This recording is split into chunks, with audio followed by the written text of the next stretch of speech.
All right, Peter, talk to me about this. I mean, the University of Michigan actually told their students that the most important indication of bias is your own feelings, whether or not you're aware of what your feelings are, and they were actually told to report other students based on other students' feelings. What do you make of this? Well, Liz, I never went to the University of Michigan, but personally, I'm very offended by this. This is the problem with college campuses these days. It's all arbitrary. It's a self-defeating argument. What's offensive to one person, on one hand, is offensive to another person, on the other hand. Who is there to say, at a public university funded by the taxpayers, what is offensive and what is not? I mean, there are clearly things, if someone's being openly racist, doing something illegal, of course, you need people to go out and take care of that. But just people saying casual phrases, I mean, I consider myself to be a pretty tolerant, progressive person. I live in LA.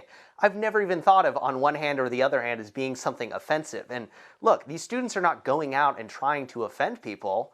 They're just saying normal phrases that people use on a day-to-day basis. 99% of America would probably agree with you and me that that is not something that's offensive. There are things that are, but this, I mean, it's absolutely ridiculous. There's nothing else to say to that. No, I agree. I agree. I mean, if that makes me an ableist, then I suppose so be it, because I use that phrase all of the time. The other thing that's so Orwellian to me about these bias response teams is they won't actually publicize any sort of standards about what kind of speech is appropriate and what kind of speech they constitute as some kind of infraction. I mean, asking the very simple question, well, what is a bias incident? Which should be a fair question for students to ask if they're told to avoid bias incidents. The school and these bias response teams have no answer for that.